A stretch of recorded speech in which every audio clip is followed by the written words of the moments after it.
And welcome in to episode 9 of the Best Bell Fantasy Football Podcast. My name is Bradley Stalder. You can follow me on Twitter at FFStalder. You can also find all of this video content here on the Best Bell Fantasy Football YouTube channel.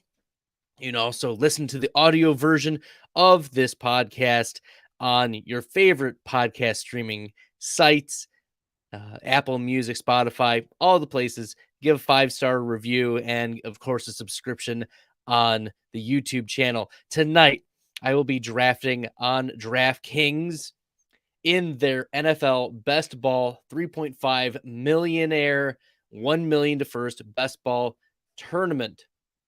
So let's take a look at this tournament. It is a $5 entry, so I'm going to enter.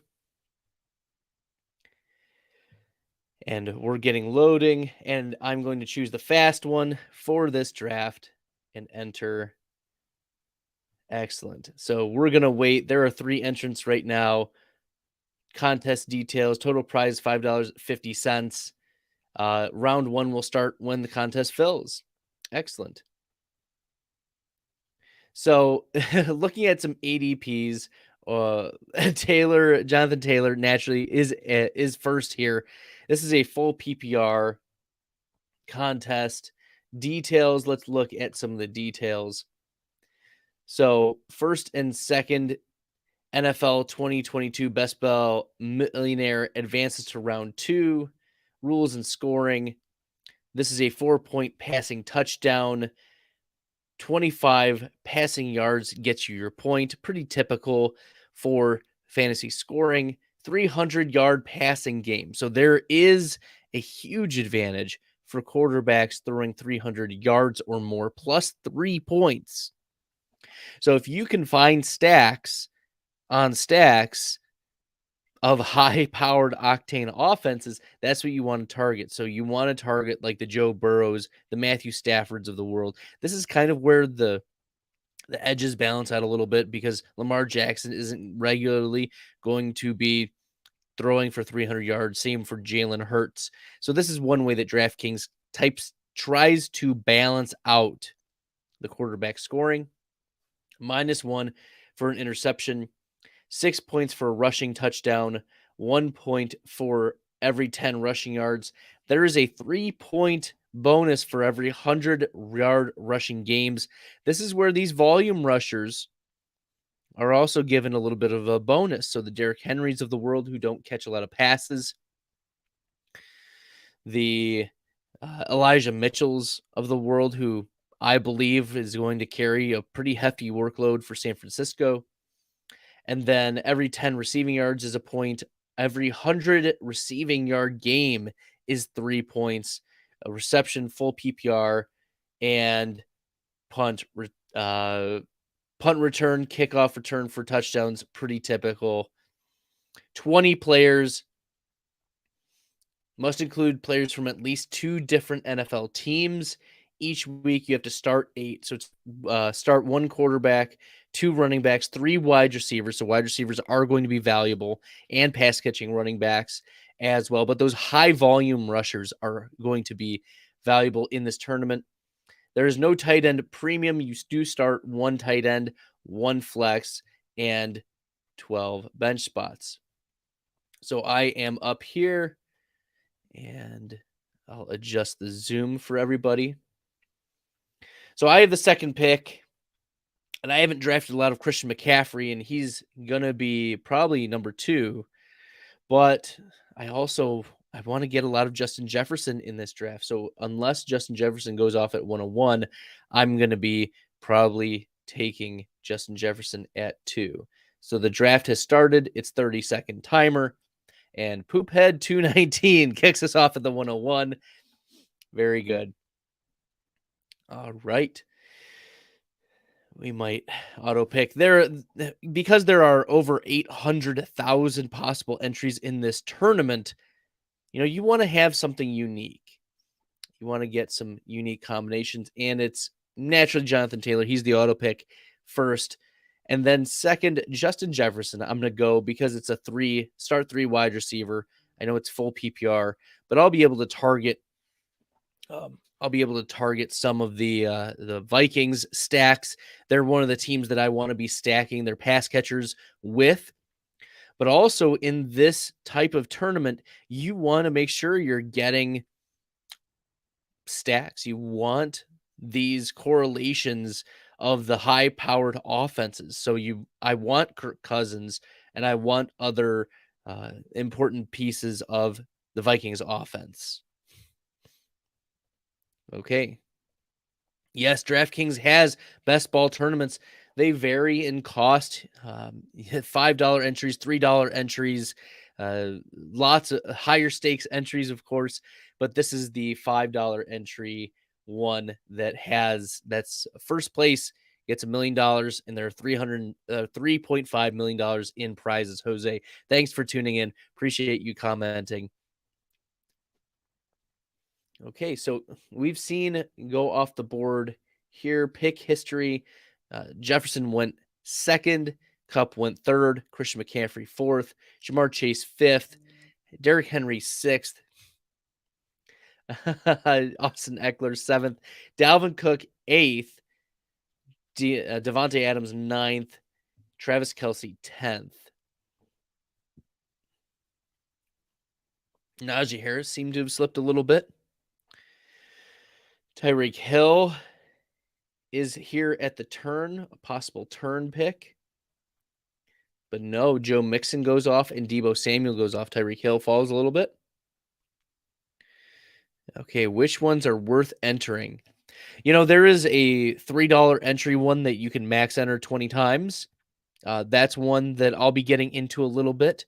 This one is a $5 entry, and I'm not sure the max capacity for this one, but I mean, it's fun, and the ADPs aren't quite caught up yet. So, Jose, if you want to hop into a couple of them, I think it'll be a lot of fun. Okay, I'm up here in a couple picks. We just saw Alvin Kamara, Josh Allen went as the first quarterback off the board here at pick 15. He's within the range of outcomes to throw for 300 yards and or get some rushing scores. Not 100 rushing yards, though. Nick Chubb, that's a running back that's bumped up a little bit in these tournaments because he could get that 100-yard 3-point bonus. That's what happens with these players. So you want to keep those things in mind. If they get 100 yards, if these players get 100 yards or more, yeah, look out. Okay. So I'm coming up here next. It's going to be hard for me to pass up like the Tyreek Hills of the world at pick 23. Based on my ADP rankings, Tyreek Hill should be like 21 or 22. Okay. And I'm up, and it's still Tyreek Hill. Tyreek Hill is my wide receiver 2. Yes, please. I mean, I'm not going to hate on that. It's going to be hard for me to pass up Tyreek Hill as my wide receiver 2 in these types of formats. Especially, given that Miami, they may have a very different offense than what we saw earlier. Okay.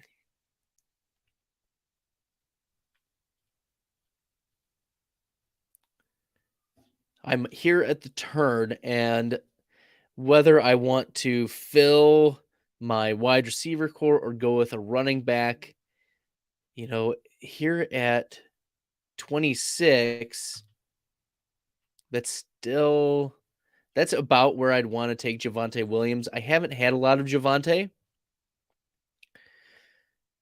but that's about the right spot for Javonte Williams is the start of the third round, 26. So I finally get a share of Javonte Williams. He's finally bumped down for me. And I think that he's going to be bumped up just a little bit more in his involvement year 2 in Denver. I don't imagine him regressing. He breaks tackles. Russell Wilson's he advocates for his guys who he sees are most talented. Melvin Gordon is coming back, but I wouldn't be surprised if it's more of like a 55-45 or 60-40 split instead of the pretty much 50-50 split we saw last year. Yeah. Okay, so Jose says he's going to jump onto some DraftKings best ball. Yeah, I've done a couple of the best ball drafts so far, but the first one that I'm recording here live. So I'm still gaining my footing and trying out seeing what the best way to post, because I haven't seen a good way to post like a board. Yeah, I haven't seen a good place to post a board. Nevertheless, we just saw Breece Hall go off at pick 31. I think that's good value for Breece Hall. Yeah, there's no tight end premium. So if you don't get Kelsey or Andrews, like I'm probably just gonna punt tight end here. You want some uniqueness. You want some differences between you and the field, because as I said, you're drafting against 800,000 plus different people. You want to be able to differentiate yourself. You also don't want to have some suboptimal ADP picks, because yes, ADP will fluctuate throughout the year, but the thought is that the market's pretty sharp, and they're not going to let you get away with too much value. So for Tyreek Hill to fall that far, I couldn't pass it up at that point. Okay. Now we're at the end of round 3, and we saw Kyle Pitts go off and Jalen Waddle go off.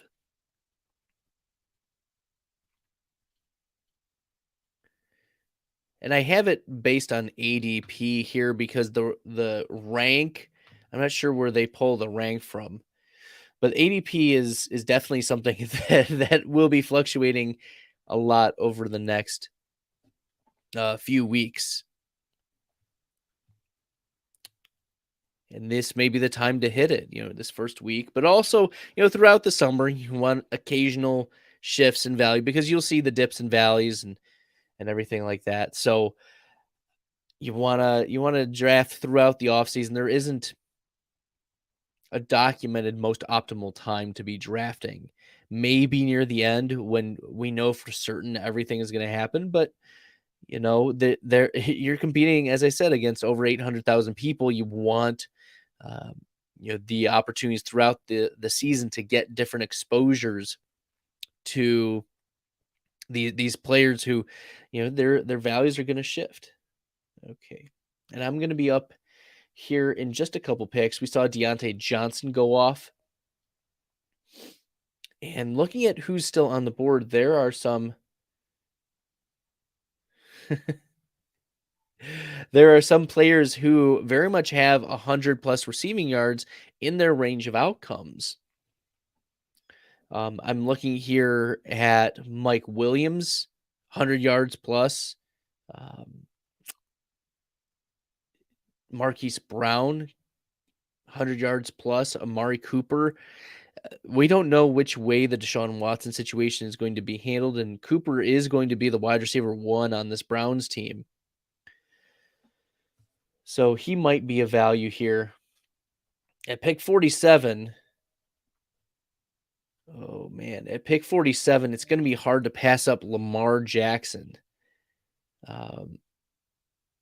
Yeah, it's going to be really hard to pass up Lamar Jackson. ADP 42. I feel like I've been drafting so much Lamar this offseason. I know that he was missing some of the backfield weapons, and the Baltimore Ravens were relying on the likes of Devonta Freeman and Tyson Williams. But we're at pick 50 right now, and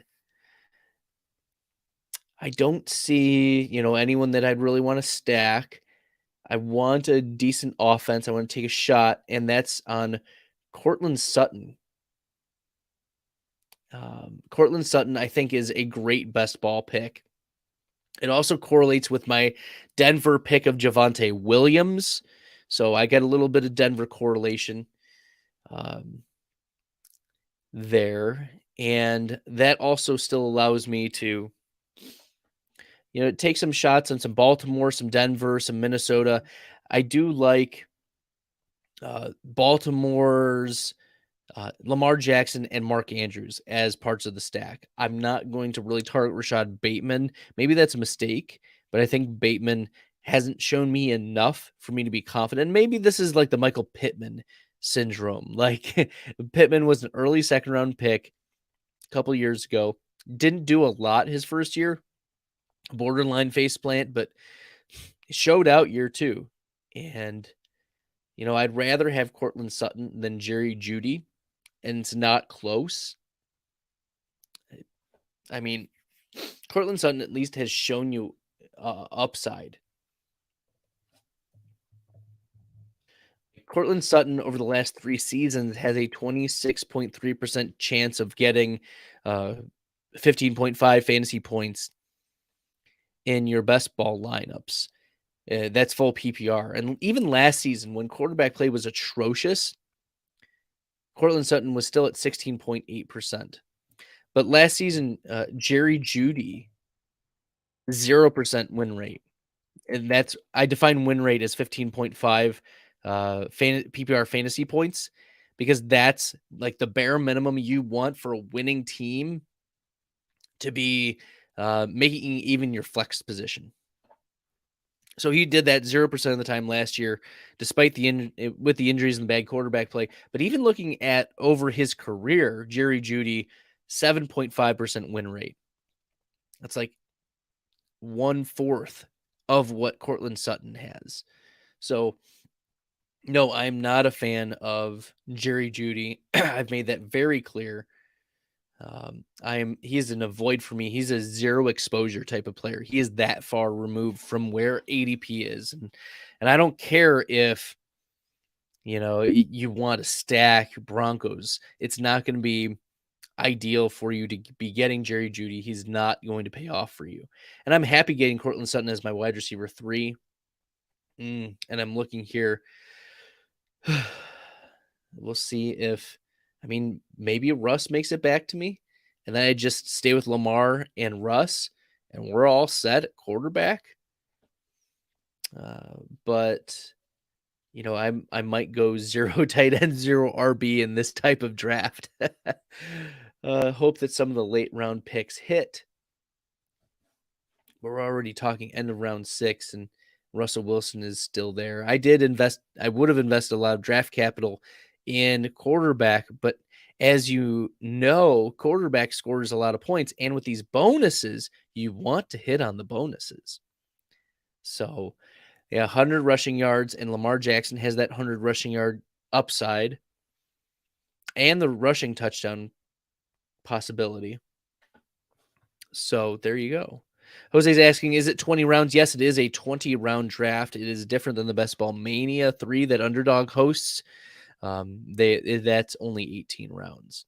Okay, we did see Drake London go off the board for Atlanta as the Atlanta wide receiver at pick 68. Or 67, I should say. Hoagies I Love is up at pick 68. Brody Das, pick 69. Sanctuary 45, 76, pick 70. Okay, Juju Smith-Schuster goes off. Darnell Mooney goes off. And we'll see. Brandon Cooks. Oh, it's irresistible. Russell Wilson. I'm going to draft Russell Wilson. I'm not going to address the quarterback position the rest of the draft. I've got 2 quarterbacks, and I'm all set. And then I'm stacked with Javonte Williams, Cortland Sutton, Russell Wilson. It'll also give me the opportunity to stack like a late round, like KJ Hamler, who I like as a deep best ball ad. It also gives me the opportunity to draft. Oh, I'm on the clock already. Wait, Elijah Moore and Adam Thielen are still here? All right. Elijah Moore it is. I can't pass up Round 7, Elijah Moore in a start 3 wide receiver. I can't do it. I just can't pass him up. There are some really good values out there. Like I love Adam Thielen's value. I like round 7 Thielen, Lockett. Those players still have upside even though they're older. And, if I can get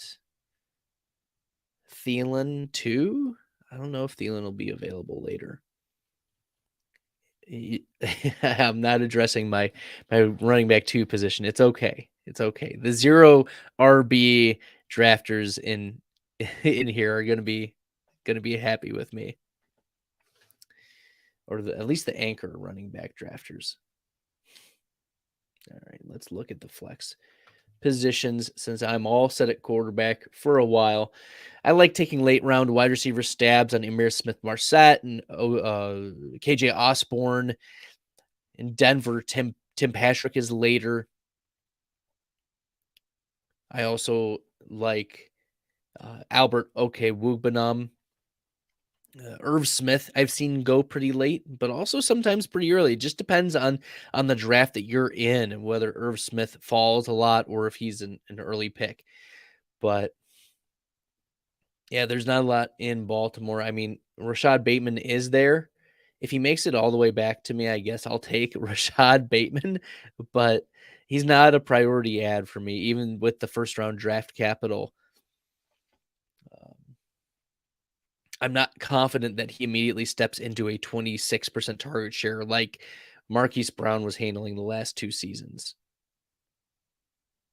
Okay, so I'm through 7 rounds, and I've got my 2 quarterbacks. I've got my stud running back in Javonte Williams, and I've filled my 3 wide receiver spots and my flex position with Elijah Moore, Justin Jefferson, Tyreek Hill, and Courtland Sutton. Yeah. And my bye weeks are lining up. So Russell Wilson is by week 9, Lamar Jackson by week 10, Javonte and Sutton. I have to be conscious of week 9. So if I decide to attack some other correlations or stacks, that they're not going to be week 9 ones. Okay.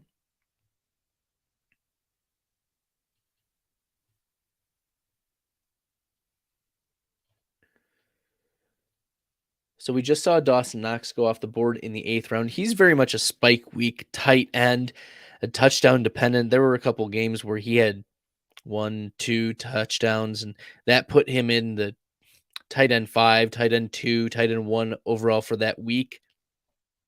He's not a bad best ball pick, especially to stack with Josh Allen, given the departures of Emmanuel Sanders and Cole Beasley. There are serious questions about whether Gabriel Davis will step up into that wide receiver 2 role. Jamison Crowder is also there. The Bills did draft Khalil Shakir in the 5th round, a projected slot receiver. Yeah, so we'll see. Nevertheless, yeah, there are some players on here that I'm probably going to avoid given that they are less likely to get the bonuses that I want, like Devin Singletary. He's probably not going to get any of the bonuses that I want. Alan Lazard, probably not going to get a 100-yard bonus. Christian Kirk. I think it'll be hard for Christian Kirk to do that. And I am up. And are there some values here? I'm at pick 95. There isn't any obvious value here. I'm getting down to the last 10 seconds or so. San Francisco, New Orleans, Buffalo, Arizona. I like Kareem Hunt in the full PPR. He's a player that I'm happy taking at this spot. I don't see, a lot of other. I'll stay away from Melvin Gordon, but Russell Gage is a nice look here for Tampa Bay. And I think I'll take Russell Gage given his projected role in the Tampa Bay offense. It also firms me up with that flex position. We also can anticipate that Tampa Bay is going to be one of those high flyer offenses. So if Gage gets a touchdown or if he gets 100 yards, which if he takes on the Antonio Brown role, we saw how hyper targeted Antonio Brown was last season. In fact, Antonio Brown was, I think, the wide receiver one in fantasy points per snap. So, it can't all be Mike Evans. And there are questions about whether Rob Gronkowski will be coming back. There are legitimate questions about that. So, one way or the other, Russell Gage is going to be involved very early, given that Chris Godwin will be recovering from the ACL injury. Okay. Yeah, I'm happy with how this is turning out so far. I mean, Kareem Hunt might be cut, and then he lands on some other team where he's the lead back, and he's probably the best back on a half dozen teams easily the lead back. Like, wouldn't have to fight anyone off for touches. He would get the lion's share pretty easily. He's just so happens to be stuck behind Derrick Henry light or Derrick Henry in Nick Chubb. There are always arguments as to whether or not it's Nick Chubb or Derrick Henry who's the best pure runner in the NFL. I'm not here to have that debate. I'm here to say that Kareem Hunt, he led the NFL in rushing his rookie year and was an absolutely tantalizing talent until he made some very major mistakes and some very bad choices, and then ended up getting kicked off of Kansas City. But there we go. Now he's on Cleveland, and he's been there the last couple years. Looking at who's coming up that I could correlate or stack with, no one in Minnesota, no one in Baltimore. I don't see anyone in Denver. Mike Gesicki might be a choice if he comes back around to me. He is a player that over the past few years has been one of those tight ends that hits pretty heavily. So let's look and see. Yeah. Gesicki has only been behind Kelsey, Andrews, Gronk, Dawson Knox, Dalton Schultz, TJ Hawkinson, and George Kittle in tight end win rate over the tight end win rate last year. So that's not too bad. Yeah, if I can get a little bit of Miami correlation, because if Tyreek Hill gets hurt, you're got to think that it's Mike Gesicki who will be working a lot in the slot. And I mean, Gesicki already plays a lot in the slot. So I wouldn't be surprised if it's Waddle and Hill creatively used, and then Mike Gesicki handles a lot of the middle of the field routes as well out of the slot. He might be a good correlation pick here if he comes back around to me.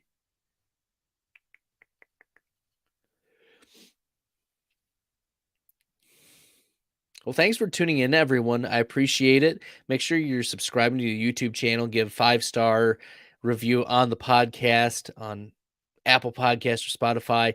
Make sure you check out all the videos and audio, and check out my Twitter at FFStalder. I'll be posting pretty regular draft updates. And even today, I had a little commentary about how I was not forced to, but the value was there for me to take Rachaad White as the 4th player off the board in a 32 team start to running back league, where my running back 1 is Clyde Edwards-Helaire and my running back 2 is CJ Ham.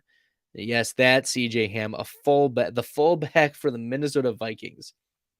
So Mike Gesicki is here at pick 119. His ADP is 113. I'm happily taking Mike Gesicki at this spot. A little bit of correlation there with Tyreek Hill, sprinkling it in. And then looking later on, Albert Okwuegbunam is possible here, but I might not be able to pass up on the value that is Chase Claypool or Tyler Boyd. I don't know if I can.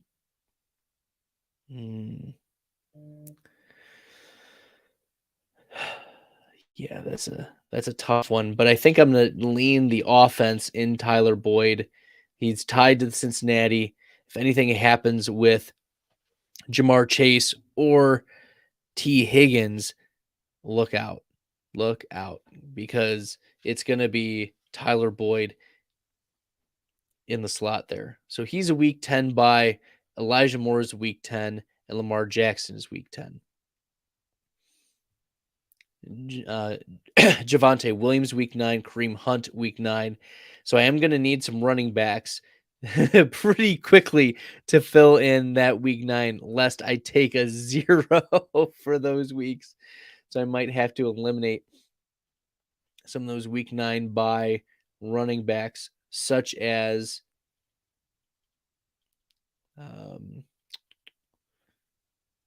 yeah, it looks like some of them were already taken off.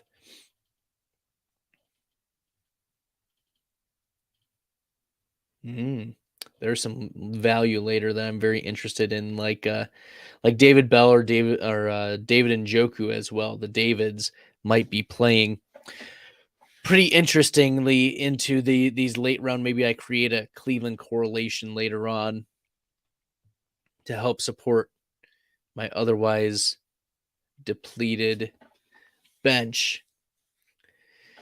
Okay. Yeah, so let's see. We're coming back around the turn. My build right now is a 2-2-6-1 build. I am going to need a tight end. I am going to need running backs. I'm set at quarterback.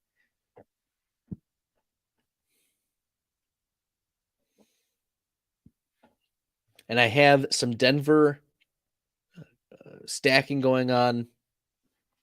I've got some, let's see, Miami correlation happening. Yeah, I don't know if Alexander Madison is going to make it back to me, but since he's hanging out right here, I think, oh, yep, Madison went right off there. He's a good best ball pick, I think, in the 12th round. Looking at my value sheet, Madison, his ADP is in like the beginning mid of the 11th round, and last year he paid it off. He had a 20.6% running back win rate. That was Alexander Madison in this Minnesota offense.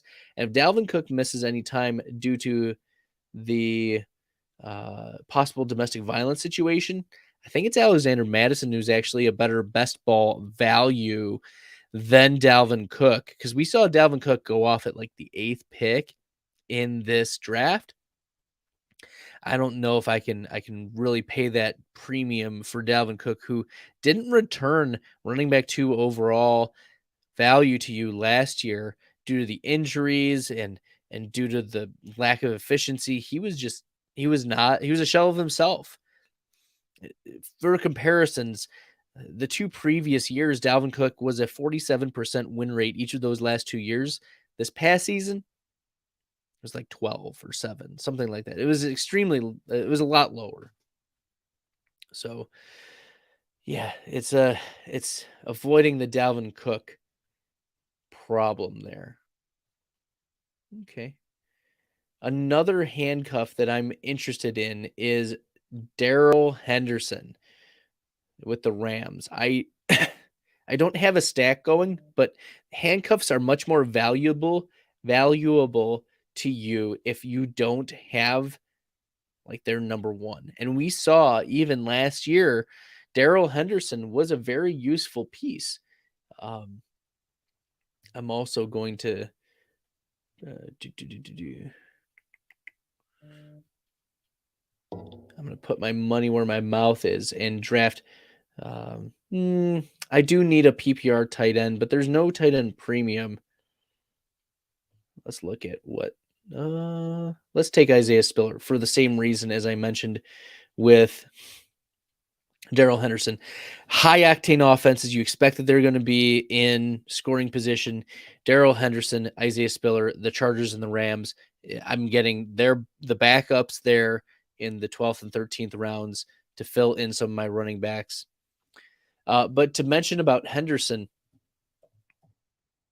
he really paid off for you because last year in the games that he played, 50% of the time, Darrell Henderson was getting 15.5 or more fantasy points for you out of the running back spot. That's awesome. Like for reference, last season, the run back win rate, the only players who had a higher win rate than Darrell Henderson, that is the percentile adjusted rate of scoring 15.5 fantasy points or more. DeAndre Swift, Leonard Fournette, Derrick Henry, Christian McCaffrey, Alvin Kamara, Najee Harris, Austin Eckler, Jonathan Taylor. That's it. And you're thinking to yourself, but Darrell Henderson is in that same breath? Yes. Like he was at a higher rate than Josh Jacobs, Dalvin Cook, Ezekiel Elliott, Joe Mixon, Nick Chubb, Antonio Gibson, Elijah Mitchell, James Conner, Kareem Hunt, Cordero Patterson. All of those players, Darrell Henderson, because Cam Akers was out, right? For most of the season. If Cam slows down, we've seen even in the Super Bowl, Cam was inefficient. Darrell Henderson immediately off of IR was getting split carries and was looking better than Cam Akers in the Super Bowl. So I think Darrell Henderson, I'm talking myself more and more into Darrell Henderson as a 13th round because that's where he's going. Once again, he's a later round player. If he's in your lineup, he's going to be scoring in that running back 2 spot. He's a perfect 0 or anchor RB to be drafting later on, just in case. And you know who the Rams replaced Sony Michel with? A pass catcher in Kyron Williams. So, I mean, the reality is that it's going to be Darrell Henderson if Cam Akers goes out and sprinkling in Kyron Williams. And maybe they bring in another back too. But Darrell Henderson, when he's been on the field, that's how valuable the Rams backfield is. So you want later pieces of it, and it's a pretty cheap piece to be getting. So yes, you want some Darrell Henderson sprinkling in the 13th round of your fantasy drafts. That's a great value. And looking at that value, I mean, he should be probably in round 10, round 9, round 10 is the appropriate value for him, and getting him in the 13th round, that's where you want your Darrell Henderson. Okay. Back to it. Enough gloating. Quarterbacks, I'm all set at. I've got my 2. It's going to be Russ, and it's going to be Lamar. I'm all set. My running backs, I've got Kareem Hunt and Javonte Williams and Darrell Henderson and Isaiah Spiller. I like Isaiah Spiller because he can catch passes like Austin Eckler, but he's not the same. And yet, he got 4th round draft cap, I think 4th or 5th round draft capital. He is still a day 3 pick, but he's gonna. They didn't. The Chargers did not re-sign Justin Jackson, and it seems like Spiller's the newest guy who will be given the opportunity. Joshua Kelly, it didn't work out for. A couple other plotters like Larry Roundtree didn't work out for.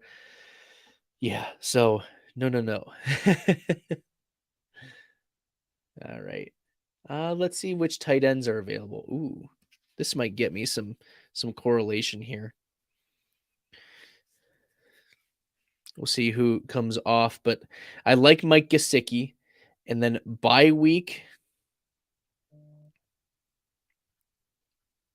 is bye week 8, Gerald Everett for similar reasons. Gerald Everett correlates with my Isaiah Spiller, so I've got those two.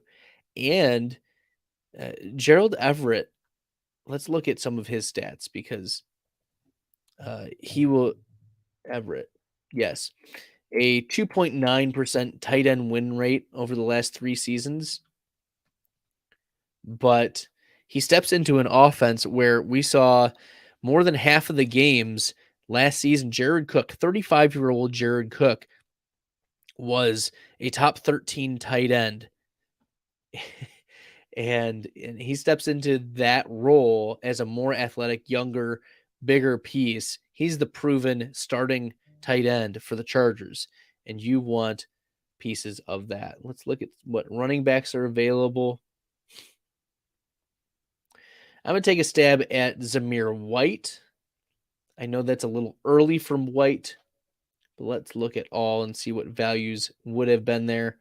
Yeah, I'm okay. Maybe I could have taken KJ Osborne there, but there's not really a lot of stacking correlation. Maybe if I would have gone with a Miami, Raheem Mostert. I'm not a fan of Robbie with an IE Anderson. You've got these speedster wide receivers who have down years on bad offenses. That's just not what you want to be targeting.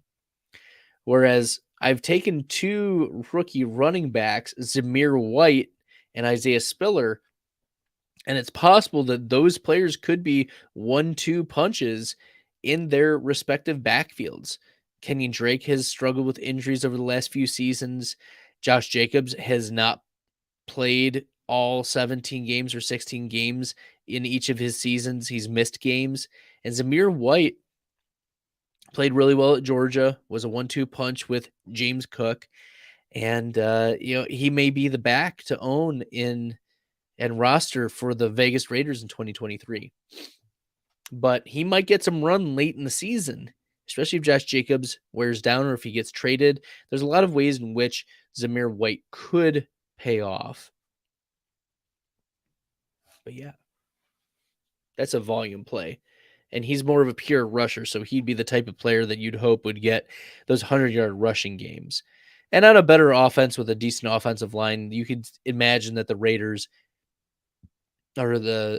hand off the ball to Zamir White a bunch. Okay, we're ending round 15, and my build is looking like a 2-5-6-2 build. Now I'm going to look for some more wide receiver help, and maybe I'll sprinkle in a tight end or 2 near the end. Okay, yeah, thanks.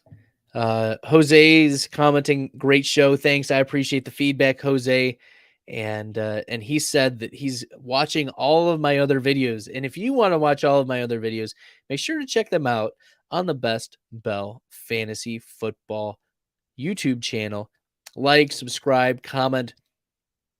Really appreciate all of the watch hours as well. That's what helps keep me doing what I'm doing and pumping out like this free content. You just create a YouTube account and you're able to follow me and watch me do these drafts and see what are some of the strategies that I'm using in these types of tournaments. So there you go.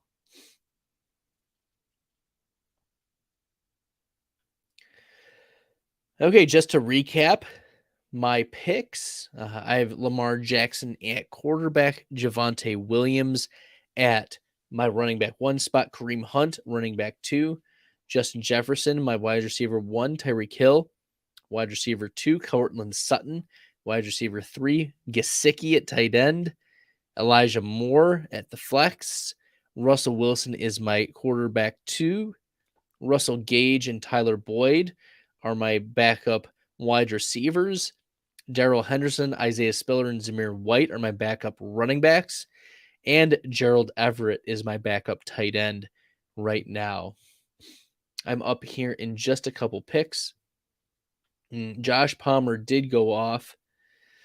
But looking at, Raheem Mostert is still there for possible Miami correlation. KJ Hamler is very much available for Denver, and I think I want to target Hamler at this point. He fills in two spots. He fills in the wide receiver need that I have, and he fills in the Denver stack with Russell Wilson. So there we go. I am going to need a little bit of wide receiver help non-week 9, so I'll be keeping that in mind. So I might just take best player available in that spot, or best ADP available. But I'll confidently draft KJ Hamler. Okay, he's a nice little pivot off of the Jerry Jeudy belief that's been permeating throughout the best ball stratospheres.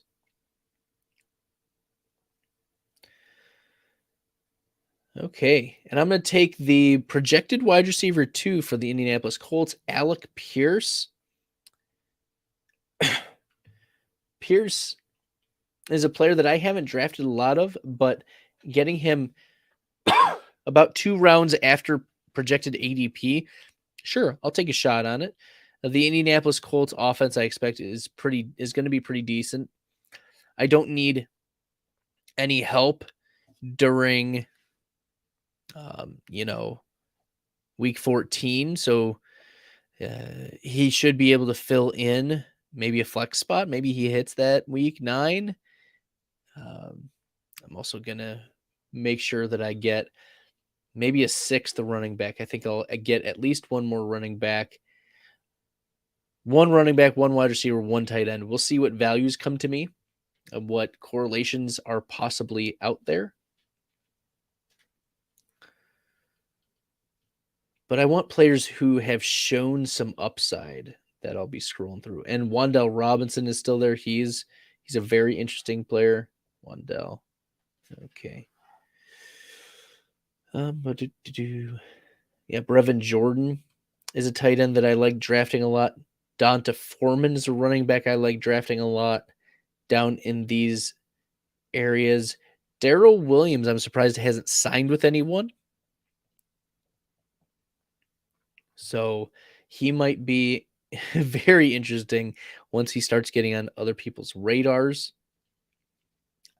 For the most part, I am avoiding Sterling Shepard coming off of the Achilles injury.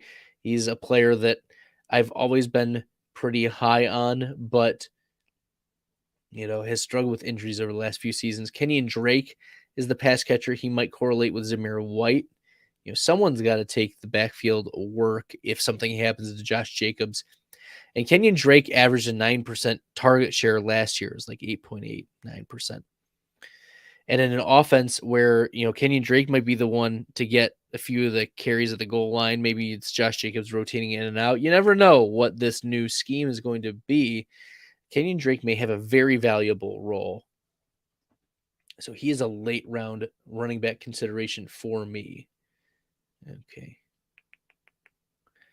Yeah, so I like those players who are in my queue right now. Wan'Dale Robinson, Brevin Jordan, Donta Foreman, and Kenyon Drake.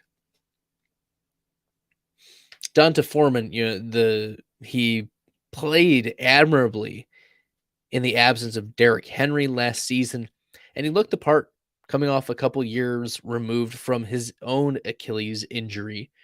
Donta Foreman moving to Carolina, we could see him getting 150 touches, 200 touches, and Christian McCaffrey also being very involved. Maybe Sam Darnold is muzzled a little bit, forced to dump off. I mean, the offense was better when Christian McCaffrey was there.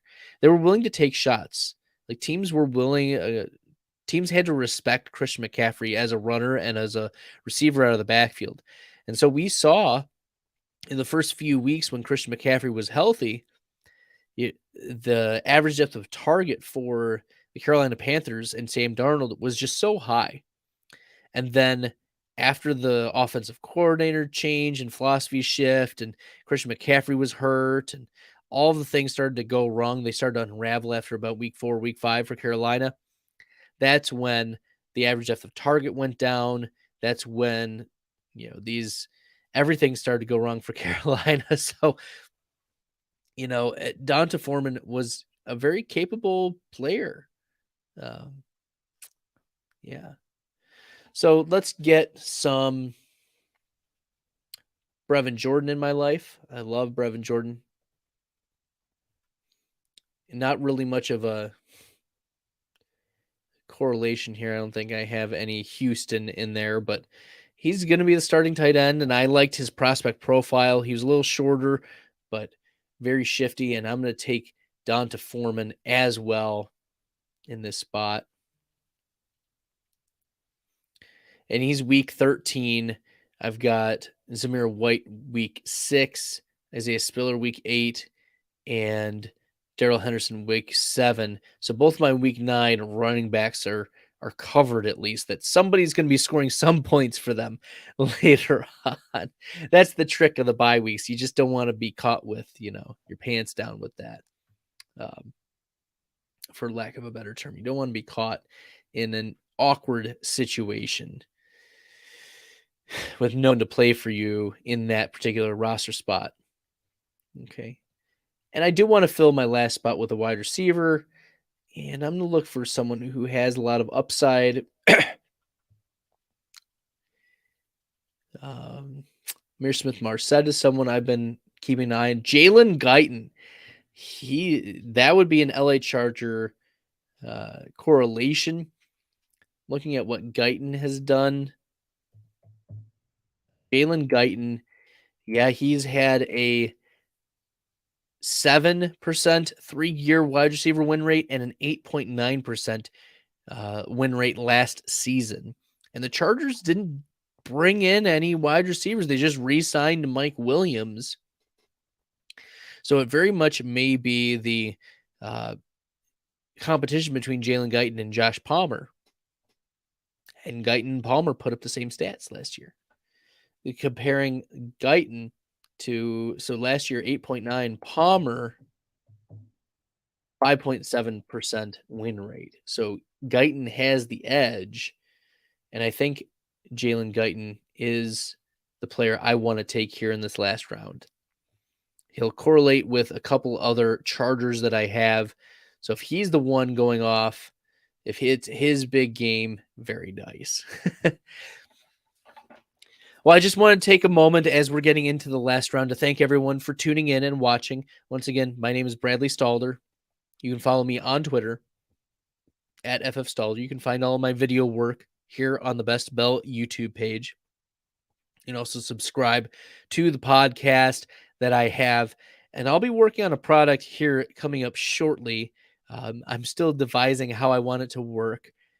But my hope is that I'll get some Best Bell products out for you sometime this summer is my plan to help you win your best ball tournaments and leagues, both with macro views but also with more specific micro views of players. Who are players that you need to be targeting later in your drafts and stacking and correlating, and who are some players that are hot avoids.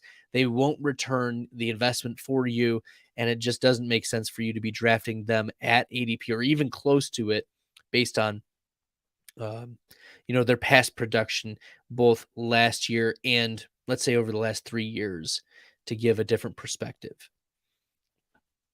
So thank you everyone for tuning in, for watching. Once again, this was a 20-round DraftKings $5 entry draft for their top prize, $1 million. And wouldn't it be something if this was it? Probably not. There's if it's all random, a 1 in about 800,000 chance that this is the winner, but most likely not. Still a lot of fun to be doing drafts like this, getting some different correlations out there, trying out, different builds. So this will end up being, when it's all said and done, a 2-6-9-3 build. And I'll give a recap of who I've chosen in just a moment after I've picked, presumably my last pick, unless Guyton gets sniped from me, then I'll have to pivot. But yeah, My quarterbacks for this team are Lamar Jackson and Russell Wilson. Javonte Williams and Kareem Hunt are my starting running backs, followed by Darrell Henderson, Isaiah Spiller, Zamir White, and Donta Foreman. I do draft Jalen Guyton with my last pick, and the wide receiver core will be Justin Jefferson, Tyreek Hill, Cortland Sutton, Elijah Moore, Russell Gage, Tyler Boyd, KJ Hamler, Alec Pierce, and Jalen Guyton. And my tight ends, Mike Gesicki, Gerald Everett, and Brevin Jordan. Thanks everyone for listening. Appreciate all of your attention, views, and the feedback. Jose, I appreciate you jumping in to the live stream, giving some feedback. A great show. I appreciate that. And, until next time, good luck in the best ball streets.